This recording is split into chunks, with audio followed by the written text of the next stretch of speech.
Welcome back. And Political Circle will be coming right after this very interesting interview we are about to have with Miss Ainlo Ugutu. She's a spoken word artist, and we're going to be, looking at managing talent and impairment among young people. It's a bit different from our usual conversation, but you're going to enjoy it. Now, welcome, Miss Ugu. Thank you for joining us this morning. Thank you. So you are a spoken word artist. Yes, I am. Yeah. So now when we talk about, before we go into your artistry, your spoken word artistry, now let's talk a bit about talent, right? When when you hear the word talent, what does it mean to you specifically? Because a lot of people have an idea of what they think talent to be, but for you, what is it? Well, from my own perspective, I think that talent is a gift from God. What God gives you to glorify His name, to what makes you stand out from other people, what makes you different. Okay, so now with your spoken word, how do you differentiate yourself from other people? First of all, what made you interested in going into spoken word artistry? Um, at first, this was not premeditated from the start. I didn't have this plan. It just came. That was because, like, the poem that I wrote, that I performed at Chimamanda Ngozi Adichie's lecture, that's the poem that is explaining how this all started, my spoken word, how it all started. Okay, so I need you to be a bit more detailed. How did you come to write that poem, and how did you from that poem realize that you could do spoken word artistry?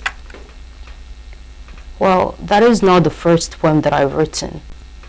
I've written over, I think, 45 poems. The first one that I had written was The Man Behind the Mask. When it all started, it was just, I know it might sound a little delusional, but it just came. It just came. Something that just came to me. I didn't have this, I didn't plan for this, it just came. Okay, so you just woke up, the thoughts came to your mind, and you just started putting it down. Yeah. All right. So now, when you talk about poetry, do you have any particular genre of poetry you do, or are you all round? Well, personally, I'm all around. I don't do specific poems. I don't write specific poems.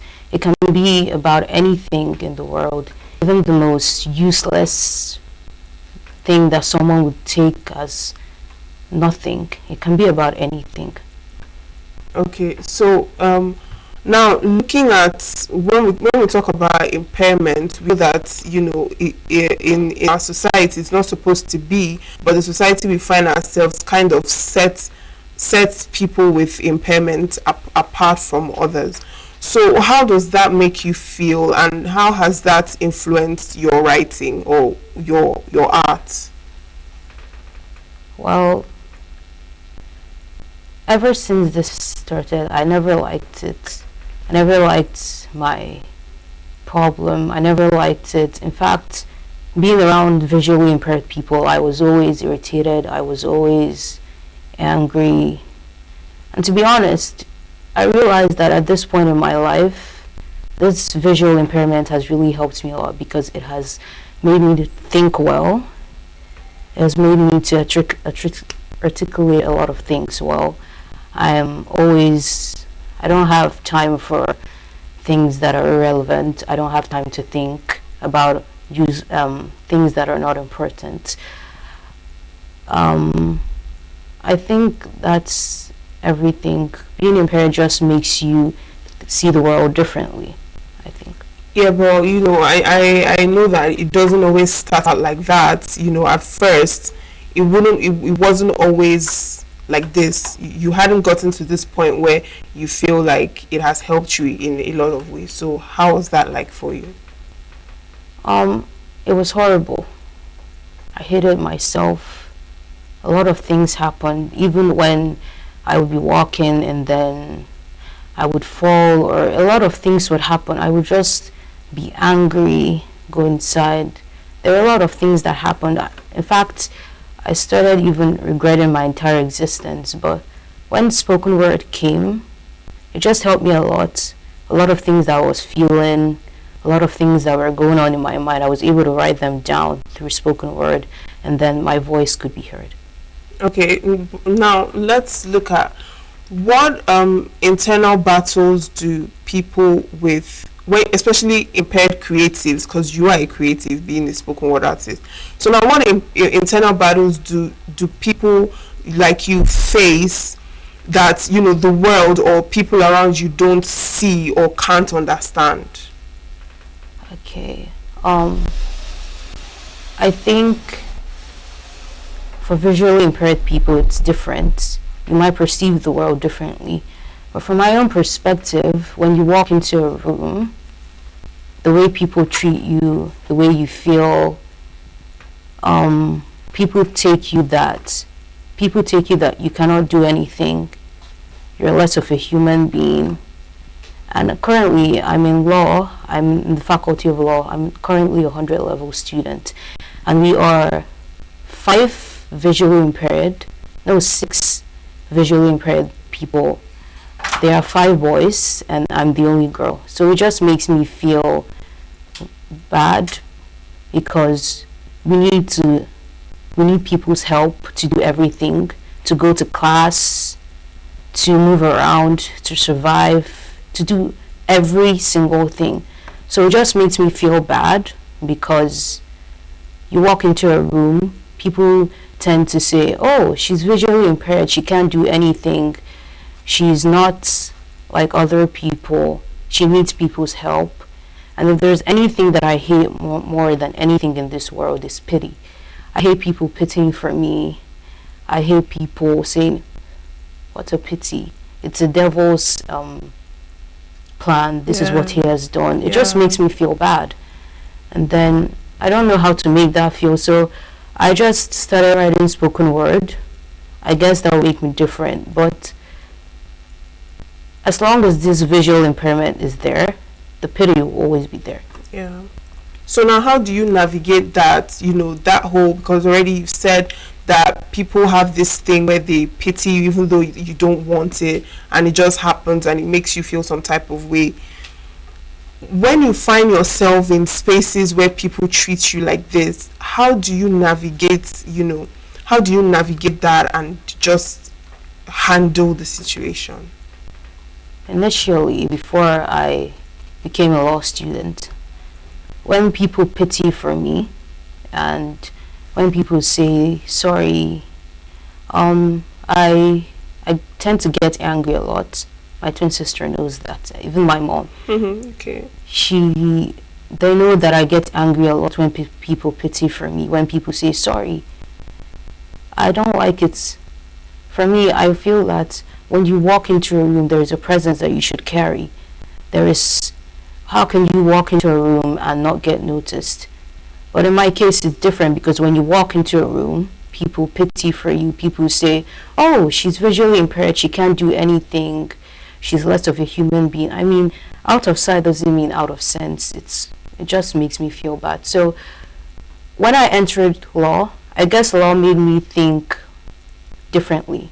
There is this course that they teach us, logic and clear thoughts. It's one of our GS courses, general sciences. Okay. So it made me to think differently, made me to think that, look, this might be the way God wants it. This is different. The fact that you're in this situation doesn't mean that all is over. It just made me to think differently. And anytime I feel that people are pity for me, I just talk to myself and tell myself, everything is going to be alright. You will make a difference. You will be different. Yeah. So now, have you ever doubted your gift when it comes to the things that you write and the things that you put out because of this impairment? As a matter of fact, I think it's because of my impairment that I I feel I feel sure. I feel, I don't know how to put it. I feel More confident. yes, more confident about Okay. what I write. Okay. So now, before we continue this conversation, I'd just like you to share with us one of your, your arts. You can just pick any one and just do a small performance for Does us. it have to be short? Well, yeah, you can make it short, because of time, but just let's hear what you have. Okay. The name of the poem is Toxic Sense. Okay. Words that are in my head. Words with voices written in colors black and red. Screaming like the engines and wheels of a power bike. Different yet sound so much alike. Speaking languages of universes and things unknown. Tear me to pieces, skin or bone. Pieces to ashes until I no longer exist. It's like that day I remember. By madness itself I was kissed. Like a thief in the night. Sneaking. Creeping like the crawling eye. This madness is to die for. But now I'm restless like never before. Biting the brink of my lips, crying until I can cry no more. Dusk or dawn. Handicapped or the silver spoon. I wonder if there's anyone in this room who can feel the heat of my wound. None. No. Nay. More or less it's all the same. None. Stepping on a dream in the moon. Honeymoon for lovers. Moonwalks for Michael Jackson. It's beautiful. And here I am bleeding the blood of the sense of a poison. Or should I say poison of a sense? Trying to make the sense of the senseless. Should I say yes or no? Should I tiptoe or hide? Or walk into the moon of this night and allow this mosquito to find its way to my skin? It's my sin and no one else's. Were to living and lifeless like the walking dead. I'm locked behind closed doors. Were to alive to me yet to the world dead. Spoken to me yet never heard of. These words too much yet never enough. Were it known to my mind alone. I could never leave or go beyond the walls of my ear. Toxic. Always in my headspace. What this voice will say next, I'm too afraid to hear. From whispers to a hushed tone. Leave me alone, leave me be so I could breathe the breath that stumbled upon me. Stumbling up on doors and doors of my biggest horrors. To my greatest nightmares. I'd walk you through it, but nobody cares. From whispers to a hushed tone. Leave me alone, leave me be so I could breathe the breath that stumbled upon me. Stumbling up on doors and doors of my biggest horrors. To my Wow. greatest nightmares. I'd walk you through it, but nobody cares. Have I gone cray-cray? It's bleed today and bled tomorrow. Toxic. What future hopes I cannot say. Wow. Wow, that's wow. That is a wonderful one, in-law. I mean, I felt chill just listening to that. That's Tell me, what is the story behind this? Because a lot of us were enjoying the melody and everything, but what exactly is the story behind this?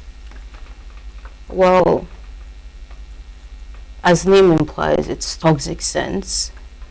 When I write, I tend to produce rubbish. My brain just keeps spiraling. There are a lot of things going on in my brain. And I just decided to, out of the blues, when my brain was spiraling, I just wrote this down. It just started coming to my head. And so I started words that are in my head. Because these words they are in my head. Yeah. And then words screaming like the engines and wheels of a power bike. They're screaming in my head and you can't hear them. They're only in my head.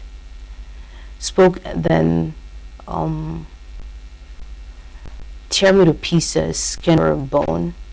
That one really touched me. I think it touched me a lot because it's making me to write things. In fact, it's the thing that made me to write literally all the 45 poems that I've written. Okay. So basically this particular one you just did now is just talking about the voices in your head. Not necessarily. It's talking about the words, how beautiful words can be, Okay. and how dangerous it can be at the same time. How my sense is different from other people's sense. Because of my situation, I tend to see the world negatively. I tend to see the world badly, that nothing good can come from this world. Hence the saying, Es mundo frio, meaning it's a cold world, meaning that the world is not as it seems. Okay. There are a lot of things. So because of that, I was able to write this poem. My sense, it's toxic. It makes me to write things that I can't even imagine that I wrote, because when I look back, I read what I've written, I'm like, is this me that wrote this? It's Yeah. like, it's so surprising. But do your friends or your family read these things and they wonder and they ask you, anyway, are you okay? Well, my twin sister does. Okay. Well, for my dad, I think he's just happy. He's marveled by what I write. He's not shocked because he thinks that I can do it. Or for my twin sister, she does know, but she's like, let me shake this girl before she becomes someone big. Yeah. And then for my mom, she's just so proud of me. For my two obnoxious little brothers, well, they support me in every single thing that I do. So, Okay, but aside from family, what about friends? Do you ever feel like, because of course family, friends are usually one's biggest supporters. So do you think that sometimes they just say these things because they are related to you or they are close to you? Or do you really, some people prefer external, when other people who are not close to them commend their work, as opposed to family and friends, because they feel like there's going to be this bias of, they are my family, they are my friends, so of course they would say my work is good. Do you ever feel that way? yes, I do. From my own perspective, my family, I always used to tell my twin sister that you guys are just telling me this because you guys are my family. There is nothing more. If I go out there, people are not going to be surprised by what I do. People are not going to be surprised by what I write. It was until I went for Peter Obi's lecture. He had a lecture here in Enugu State, Godfrey Okoye, and I performed there, and I saw how people clapped for me, how I got a standing ovation there. Also at Chimamanda Ngozi Adichie's lecture, how I performed, and there were lots of my classmates who are currently in 100 level who are law students, who after I finished performing, after everything, they came to me and were like, whoa, I just love what you do, you're so different. And that's the point, because there are a lot of spoken word artists out there, and they just keep going the same way. So what I try to do is make sure that mine is different. I mean, it's not by my power, it's by God's grace, but as much as I can, I try to make mine different, because you have to be different to make the difference. Yes, so I'm coming to that, but first of all, how does that make you feel when you go for these lectures and you perform and you get this very pleasant feedback? How does that make you feel? It makes me feel happy. Most especially, it makes me feel that I'm different. I'm not like other people. I'm not like other spoken word. Because if you count, there are a lot of spoken word artists in Nigeria, let alone America, London. It just makes me feel different. It makes me feel yours is different. Yours is not like any other person's own. Actually, after I had performed, there was another spoken word artist there. She performed just some minutes before Chimamanda came in. And then I was like, there's another spoken word artist here. When I came to sit down, there's another spoken word artist here, so you're not going to actually make the difference. It was eventually when I went home that my twin sister told me, that girl that came to talk to you, she's the second spoken word artist that came to talk. Yeah. She was a person that told me, oh, I just love what you do. You're so different. You're not like any other person. Yeah.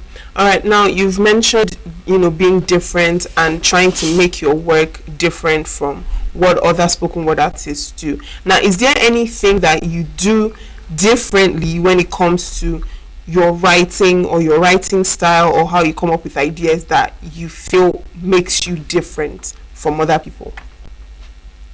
Well, there's a saying that says a magician never tells anyone its secrets, but I would like to do a little expose.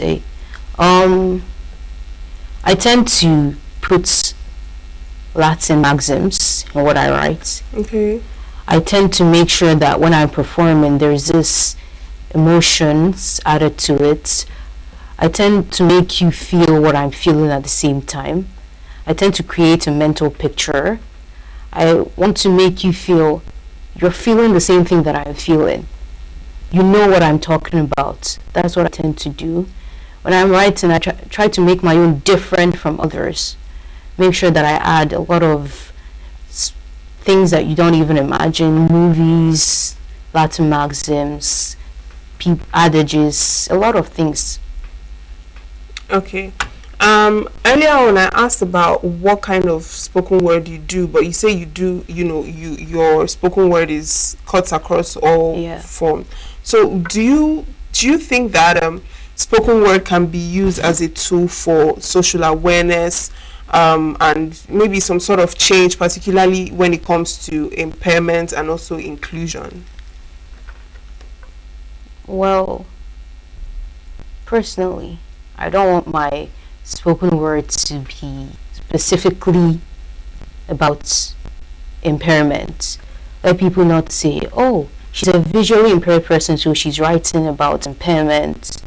I'm not a motivational speaker. I'm a spoken word artist. I can write about anything in the world. It might be rubbish as you hear it, but eventually when I'm done, you would be marveled, because that's what I do. I try to make the difference. The poem that I performed for the 65th festival, Things Fall Apart, the name was Nonsense. On hearing it, you would be like, what is this girl doing? What is this? This name, because when the person that's the MC, when my father was telling him what I was going to perform, the name, he was, what is this? This is nonsense. How can she perform something nonsense? So, but eventually when I was done, in fact, that's the reason I am here, because the director of Signature TV came to me after I performed and told my twin sister, please, she needs to appear on TV. Who is your manager? And then my twin sister gave him my father's number. This was exactly what happened. So I write about anything in the world. Okay. Yeah. Also, just like you've mentioned about how people make you feel and all of that, when we talk about creative industry and when it comes to like creatives, what would a truly inclusive creative industry look like for you in a way that it accommodates and creates room for everybody regardless of whatever? Sorry, please, could you repeat the question? I mean, like, when we talk about inclusion, right, we mean like everybody, like having a room and a space for everybody to thrive in the industry. As a spoken word artist, you're a creative, and so that's why I use creative industry. So I'm saying now, what would it look like for you when we talk about a truly inclusive creative industry that accommodates everybody, whether you're visually impaired, whether you're not, how they treat you, how they, as opposed to how they treat others, the opportunities that are open for you, and all of that stuff? Well, the industry would accommodate anything in the world. Of course, you have to. There's an industry standard. You have to be good. You have to be good at what you do. But I think that would be great. I think that would be good. Accommodating people with talents, people with creativity, it would be really, really nice. But I think there's this thing called professional cliche. I don't do clichétical things. I think as time goes on, the industry would become a cliche because everybody there would have something good, something great to offer. So from my perspective, I just like to stand out differently. Personally, I wouldn't even join the industry because I think everybody's mind would just be together. People would just be doing the same thing.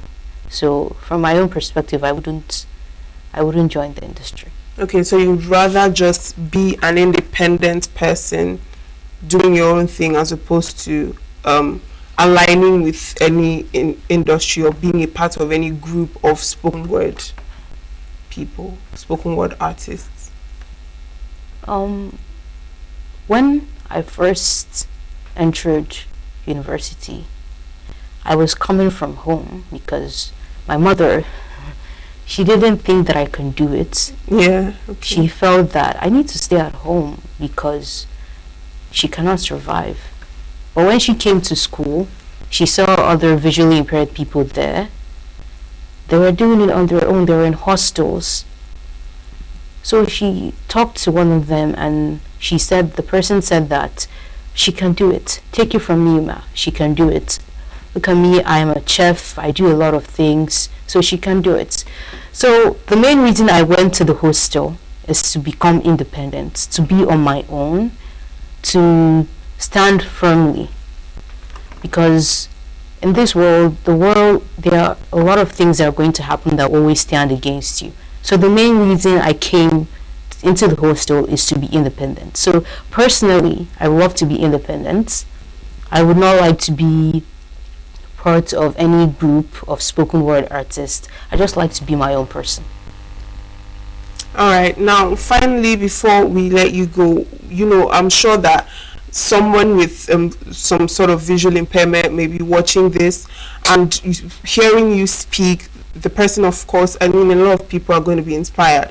Now, what advice would you give to someone who loves to write, who loves to perform, or who is interested in spoken word artistry, but has one form of, it might not be visual impairment, it could be any other form of, impairment or disability, but feels unseen? What advice would you give to the person?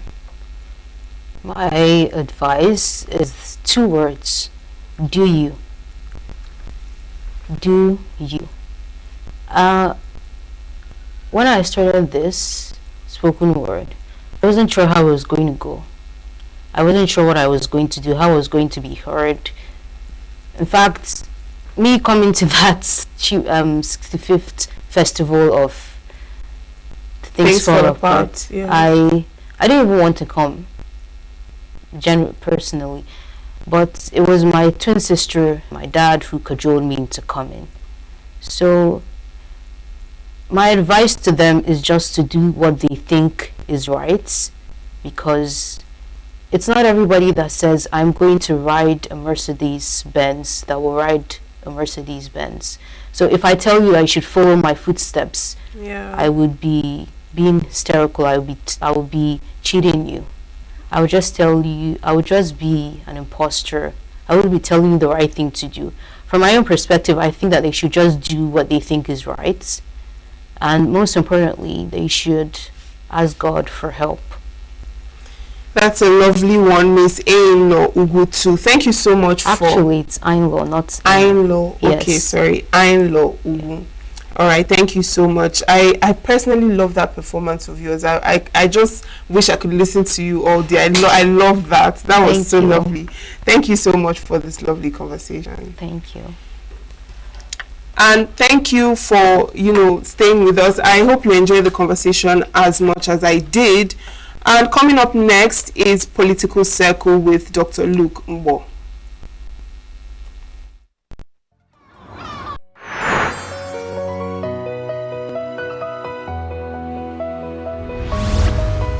Save Nature TV, news in your pocket.